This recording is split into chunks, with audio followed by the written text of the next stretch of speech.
দেশের যুব ও ক্রীড়া মন্ত্রী হচ্ছেন তামিম ইকবাল। বিশ্বস্ত সূত্রের বরাত দিয়ে এমন খবরই প্রকাশ করেছে দেশ রূপান্তর। এমপি হতে না পারলেও বিএনপির মিরপুর ১৬ আসনের প্রার্থী সাবেক জাতীয় দলের ফুটবল ক্যাপ্টেন আমিনুলকে করা হবে ক্রীড়ামন্ত্রী, আর সাবেক জাতীয় ক্রিকেট দলের অধিনায়ক তামিমকে করা হতে পারে ক্রীড়া প্রতিমন্ত্রী। আরো বিস্তারিত শুনুন প্রতিবেদনে। ত্রয়োদশ জাতীয় সংসদ নির্বাচনে নিরঙ্কুশ জয় পাওয়ার পর দেশের রাজনৈতিক অঙ্গনে এখন সবচেয়ে আলোচিত বিষয় হল বিএনপির সম্ভাব্য মন্ত্রিসভা। ২৯৯টি আসনের বেশিরভাগের বিজয় অর্জন করে এককভাবে সরকার গঠনের সুযোগ তৈরি হলেও দলটির শীর্ষ নেতৃত্ব ভিন্নধর্মী একটি উদ্যোগের দিকে ঝুঁকছে।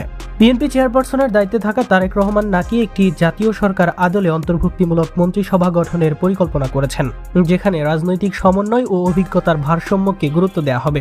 দেশ রূপান্তর দলীয় সূত্র এর বরাত দিয়ে বলেছে, সম্ভাব্য মন্ত্রিসভার কাঠামো, সদস্য সংখ্যা ও দায়িত্ব বণ্টন নিয়ে বিস্তারিত পর্যালোচনা চলছে। প্রবীণ রাজনীতিকদের অভিজ্ঞতার পাশাপাশি তরুণ নেতৃত্বকে সামনে আনার বিষয়েও বিশেষ গুরুত্ব দেওয়া হচ্ছে। এদিকে ক্রীড়াঙ্গন নিয়েও বড় ধরনের পরিকল্পনার ইঙ্গিত মিলেছে। বিএনপি নেতৃত্ব মনে করছে, দেশের খেলাধুলার মান উন্নয়নে মাঠে থেকে উঠে আসা অভিজ্ঞ ব্যক্তিদের প্রশাসনিক দায়িত্বে আনা প্রয়োজন। টেকনোক্র্যাট কোটায় যুব ও ক্রীড়া মন্ত্রণালয়ের সাবেক তারকা খেলোয়াড়দের অন্তর্ভুক্ত করার আলোচনায় গিয়েছে।